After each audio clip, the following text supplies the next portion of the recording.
Cuando nosotros, cantidad de movimiento angular.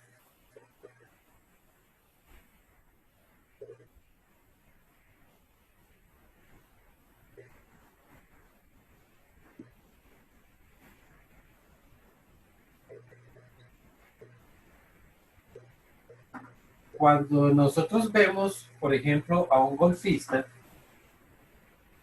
que con su mazo le pega a la pelota, pues lo que estamos viendo es, o lo que está ocurriendo es que en el punto donde la pelota golpea, o mejor, el bate, el palo, golpea a la pelota, es el punto más lejano del palo, ¿cierto? Eso lo que nos está diciendo es que cuando la pelota es golpeada, o mejor, cuando el golfista hace el swing, hace el movimiento para golpear la pelota, pues ha tenido que recorrer una longitud, ha recorrido un espacio. ¿Ok? Este espacio que ha recorrido el palo en este punto, pues claramente no sería el mismo que habría recorrido en este punto de acá. ¿Ok? Significa que en este punto hay una cantidad de movimiento distinta a la cantidad de movimiento que se genera en este otro punto. A pesar de que se está recorriendo el mismo espacio, perdón, el mismo ángulo, se está recorriendo el mismo ángulo tanto en esta sección como en esta sección, porque al final el ángulo recorrido es este, la cantidad o el desplazamiento que se ha recorrido no es el mismo para los dos puntos, es decir, para un punto intermedio y para el punto donde el golfista impacta la pelota. ¿Ok? Como es el mismo ángulo, por eso es que nosotros le llamamos cantidad de movimiento angular, porque no depende de la longitud recorrida, sino va a depender del ángulo que se está formando. ¿Ok? Sin embargo, el desplazamiento que tiene cada uno de los puntos del palo no es el mismo. En cada uno de los puntos del palo vamos a tener distintos desplazamientos. ¿Ok? Y el efecto que tendría en cada uno de esos puntos es distinto. La cantidad de movimiento angular la vamos a anotar con la letra L y corresponde al radio, que es la longitud desde donde se está haciendo el movimiento, multiplicada por P. Y recordamos que P es cantidad de movimiento o momentum lineal. Lineal. En este caso ya no es lineal, sino que es angular. Si nosotros recordamos, pues el momentum lineal lo calculábamos como masa multiplicado por la velocidad. En este caso, se va a tratar de la velocidad tangencial que hay a una determinada posición. Recuerden que la velocidad que habría en este punto no es la misma que la velocidad que hay en este otro punto. Son dos velocidades distintas. ¿Ok? Lo mismo, tendríamos otra velocidad aquí, llamémosla como sencillamente una velocidad cero, que es diferente a cualquiera de las otras velocidades tangenciales. A su vez, la velocidad tangencial depende de la velocidad angular, así que también recordamos que la velocidad tangencial la calculábamos como omega multiplicado por R. ¿Ok? Significa que tenemos dos veces el radio. Aquí tenemos el radio multiplicando una vez y aquí estaría una segunda vez. Por lo tanto, también podríamos escribir como masa por omega por R elevado al cuadrado. ¿Ok? Y de esta forma, entonces determinamos el momentum angular. ¿Ok? Ejemplo.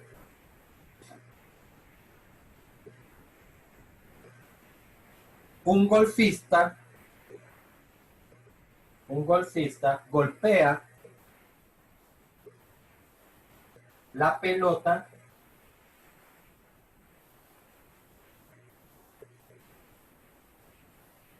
con una velocidad de 15 metros por segundo.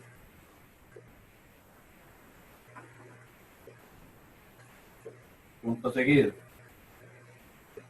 Si el palo tiene una masa de, esta es la velocidad, el palo tiene una masa de 1,8 kilogramos y una longitud de 80 centímetros, calcular la cantidad de movimiento angular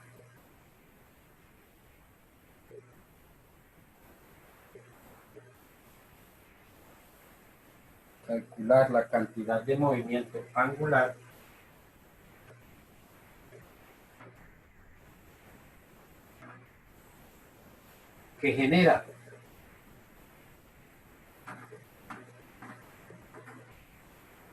entonces la cosa es que L, que sería el momento angular, sería igual a la masa, estamos hablando de la masa del palo, que serían 1,8 kilogramos, multiplicado por la velocidad. En este caso, como lo que conozco es una velocidad tangencial, pues podemos utilizar esta ecuación. Entonces, bueno, utilizo esa ecuación, entonces en orden sería radio, que es la longitud del palo, que son 80 centímetros, sería 0,8 metros, multiplicado por la masa, que son 1,8 metros, y multiplicado por la velocidad, que son 15 metros por segundo. ¿Ok? Entonces, el resultado sería de...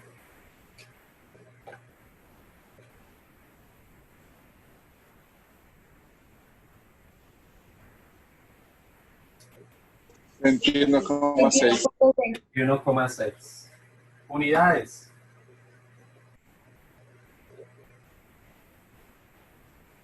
Unidades de radio, recuerden que serían los metros. Metros. Unidades de masa, kilogramos. Y unidades de velocidad, que son metros sobre segundo. Significa que aquí tengo metros y otra vez metros, me quedarían metros cuadrados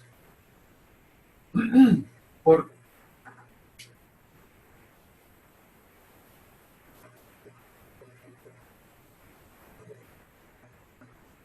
kilogramo sobre segundos. ¿Ok? Esta sería una forma de dar las unidades de la cantidad de movimiento angular. Pero si tenemos en cuenta la otra ecuación, recuerden que la otra ecuación nos había quedado como masa por omega cuadrado por radio, ¿cierto? Perdón, omega por radio cuadrado. Por radio cuadrado. Entonces, unidades de masa serían kilogramos. Unidades de velocidad angular, recuerden que son radianes por segundo. Y unidades de radio, que serían metros cuadrados. ¿Ok? ¿Qué tiene de diferente estas unidades con estas otras unidades? Que aquí aparecen los radianes. ¿Sí ven? A diferencia de estas otras unidades que no tienen radianes. Pero les recuerdo, cuando nosotros vimos lo que era la medición de ángulos en el sistema radian, ustedes se acordarán que en el sistema radian el ángulo era igual al arco de circunferencia dividido entre el radio. ¿Se acuerdan? Sí, claro. Sí, señor. En un momento yo les dije a ustedes, las unidades de, perdón, el arco de circunferencia y el radio son unidades de longitud. O sea que esto tendría unas unidades de longitud, digamos centímetros, y abajo también las mismas unidades de longitud, digamos centímetros. Por lo tanto, esto se cancela con esto.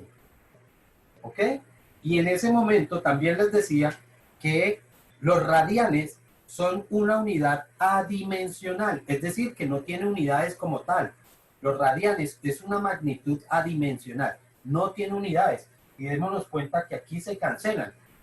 Que utilizábamos la expresión radian era solamente para indicar de que nos estábamos relacionando con respecto al radio.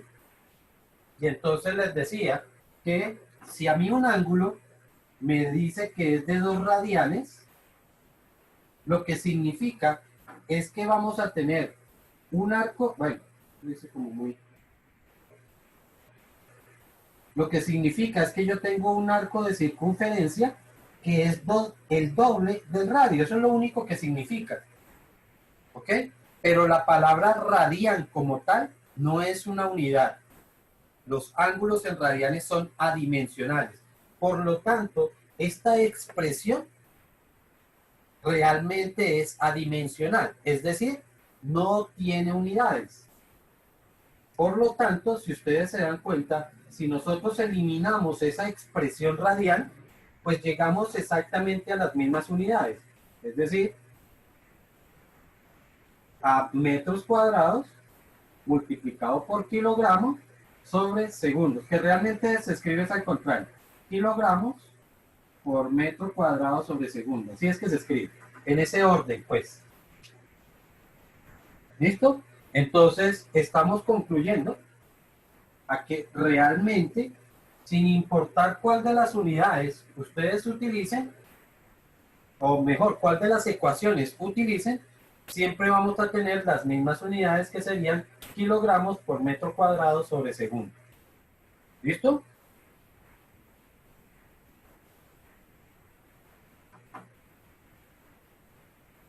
Profe, da 15 segundos para copiar eso, por favor.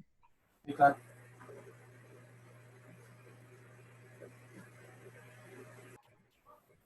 Como ustedes se habrán dado cuenta, cuando se han visto patinaje, ¿cierto? Patinaje en el hielo, se habrán podido dar cuenta que los patinadores, cuando quieren aumentar la velocidad de giro, lo que hacen es recoger los brazos. ¿Ok? ¿Qué significa o qué obtienen con recoger los brazos? Lo que estarían obteniendo es lo siguiente.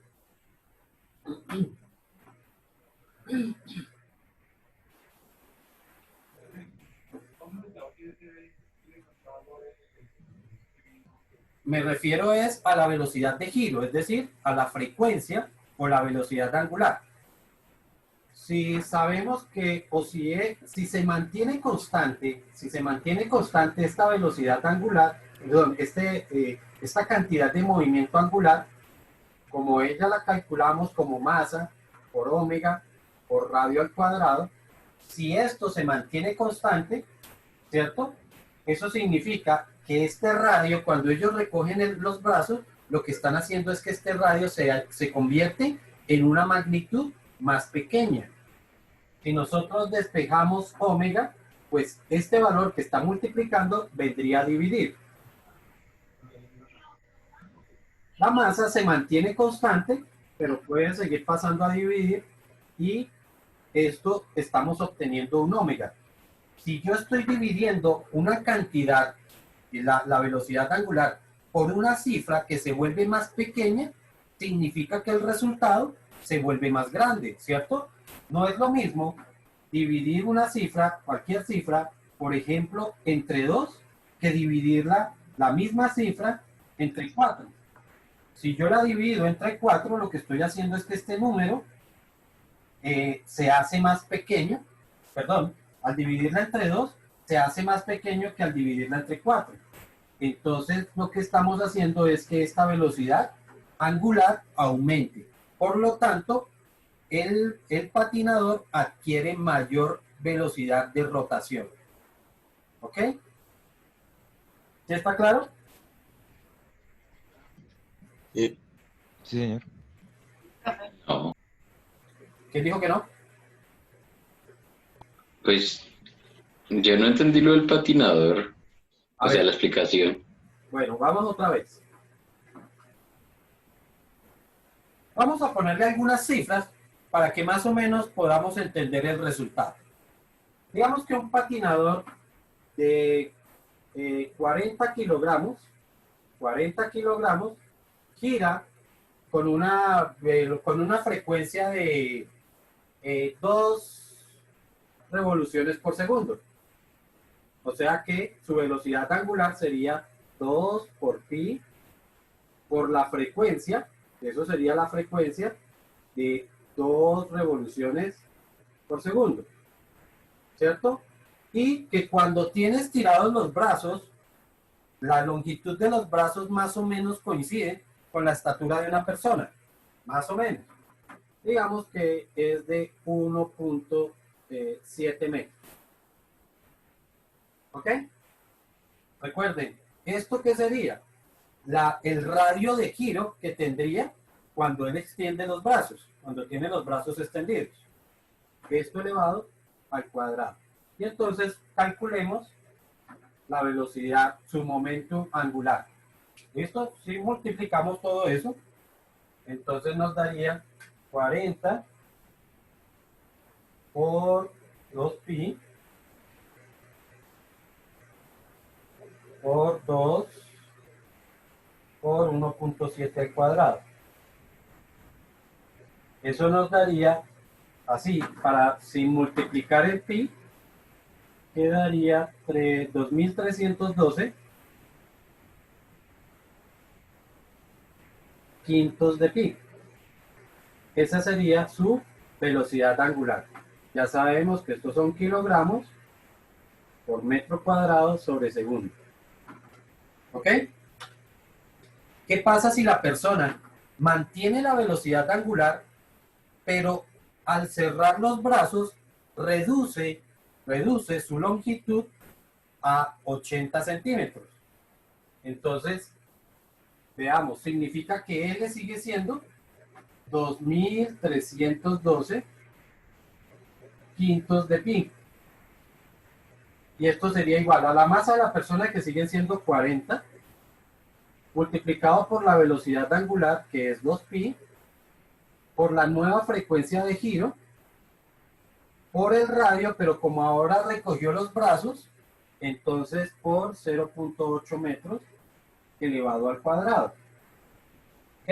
Y lo que quiero hallar es la nueva frecuencia. Entonces, todos estos valores que están multiplicando vendrían a dividir. Tendríamos entonces 2312 quintos de pi sobre 40 por 2pi por 0.8 elevado al cuadrado. Aquí podemos cancelar pi con pi y sencillamente hacemos esa operación. ¿Cuánto daría?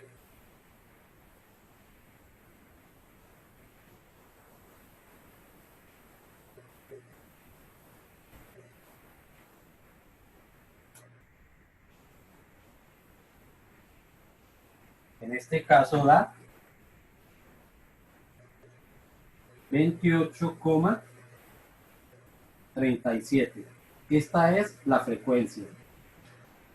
Significa que al reducir el radio, porque recoge los brazos, la frecuencia pasó de ser de 2 hasta 28. ¿Sí quedó claro ahora sí? Sí, ahora sí. Ok, entonces, Sí, profe, pero no me dio el resultado. ¿no te das el resultado? No. Ah, espérate. Sí, profe, no. 9,03. Sí, fue que cuando yo hice la primera, le puse el pi y después ya no lo volví a colocar.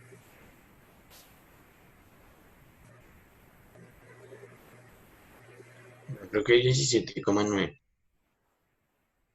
Fue que no coloqué el pi. Pero se supone que no colocamos el pi, ¿cierto? ¿O sí? Es que No, como ¿Será que el hilo va a ser 2? se cancelan. cancelé en el resultado que tenía la calculadora, no lo quité. Ese fue el problema. Entonces, con razón me estaba dando tan grande. Esto da 9.03. Bueno, por ahí vienen otros decimales, pero no son significativos.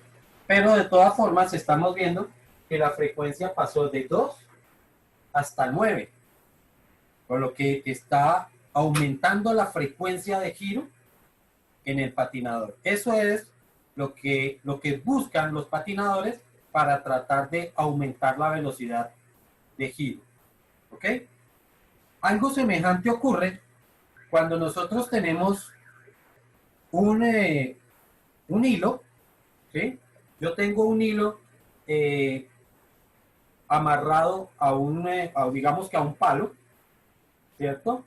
El hilo, cuando yo empiezo a girar el palo, pues lo que va a ocurrir es que el hilo empieza a enrollarse en el palo, ¿cierto? ¿Qué pasa si al momento de irse enrollando, que la velocidad con la que empieza a enrollarse cada vez, el hilo empieza a enrollarse más rápido?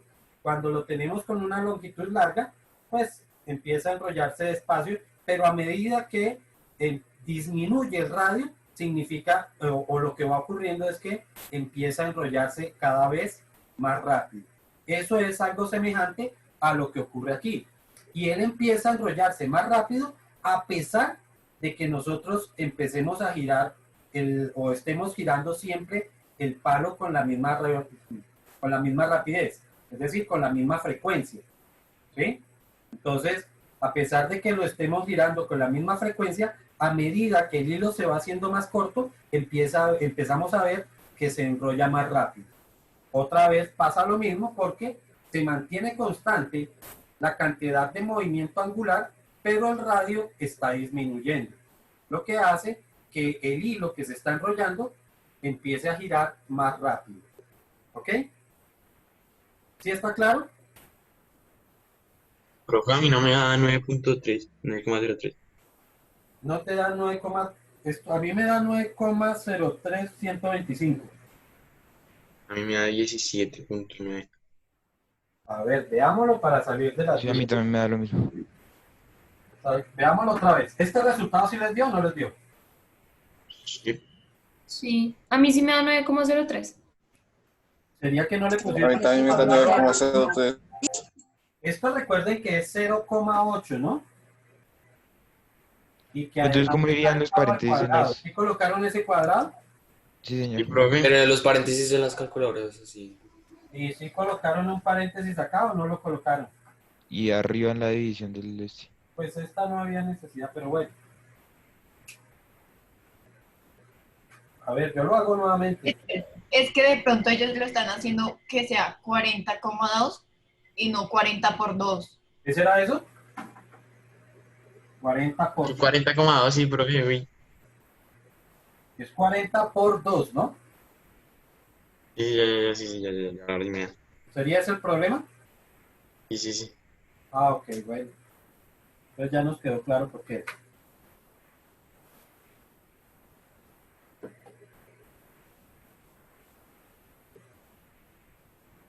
Listo, entonces, en esa misma situación que acabamos de ver, veamos la siguiente situación. Se tiene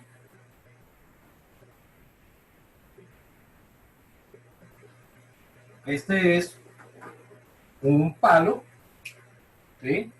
Una barra en la cual tiene amarrado un hilo y ese hilo tiene suspendida una masa de 0.8 kilogramos. Eso no va a afectar, pero bueno. El hilo inicialmente tiene una longitud de 1,2 metros. Y se hace rotar con una frecuencia de 0,5 revoluciones por segundo. ¿Ok? ¿Sí está claro hasta ahí los datos?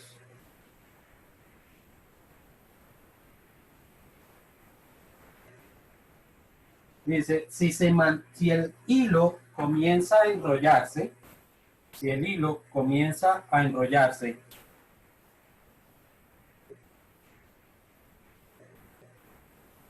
y se mantiene la velocidad, y se mantiene, perdón, la cantidad de movimiento angular, y se mantiene la cantidad de movimiento angular, calcular la frecuencia de giro cuando el hilo tenga una longitud de 80 centímetros.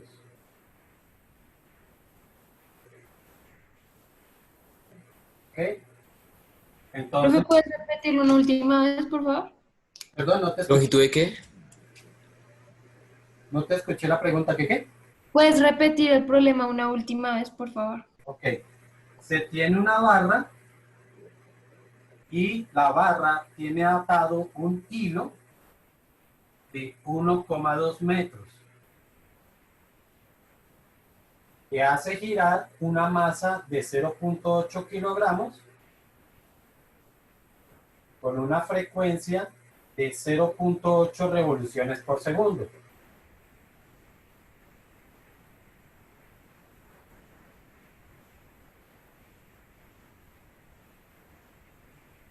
Si se mantiene constante la velocidad angular,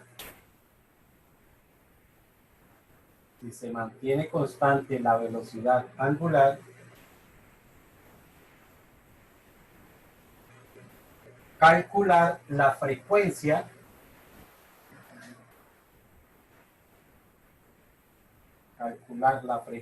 de giro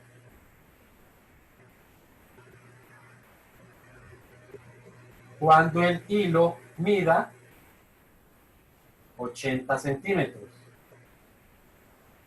Gracias. Ok. En ese caso, lo que me está diciendo es que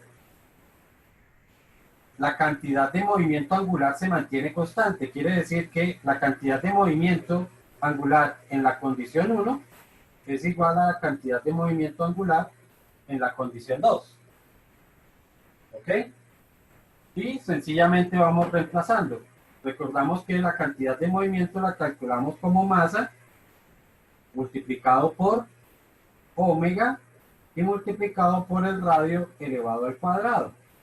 Entonces la masa se mantiene constante porque es la masa que gira, pero la velocidad angular en la condición 1 es diferente a la que va a tener en la condición 2.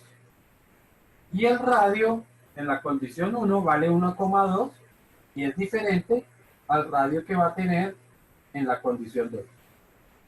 ¿Ok? Si estos dos valores son la masa que está girando, pues son el mismo valor. Y al pasarlo al otro lado va a pasar a dividir y se pueden simplificar. Entonces, estos dos valores se pueden eliminar. Y sencillamente reemplazamos el resto. Quedaría como velocidad angular, que es igual a 2 por pi por la frecuencia inicial, que es 0,5, multiplicado por el radio inicial, que son de 1,2, elevado al cuadrado. Y esto es igual a la velocidad angular en la condición 2, que son 2 por pi por la frecuencia de giro en la condición 2, multiplicado por el radio de giro en la condición 2, que van a ser 0,8 elevado al cuadrado. Y sencillamente lo que volvemos a hacer es despejar. Entonces nos quedaría 2 por pi por 0,5 multiplicado por 1,2 elevado al cuadrado dividido entre 2 por pi por 0,8 elevado al cuadrado, y eso va a ser igual a la frecuencia de giro 2. Aquí podemos simplificar esto con esto y sencillamente resolvemos esa operación.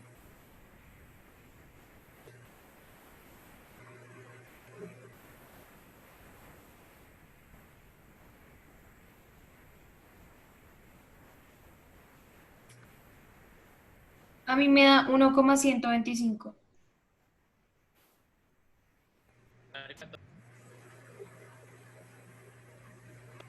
Profe, esa fórmula última, la que queda de frecuencia, no se puede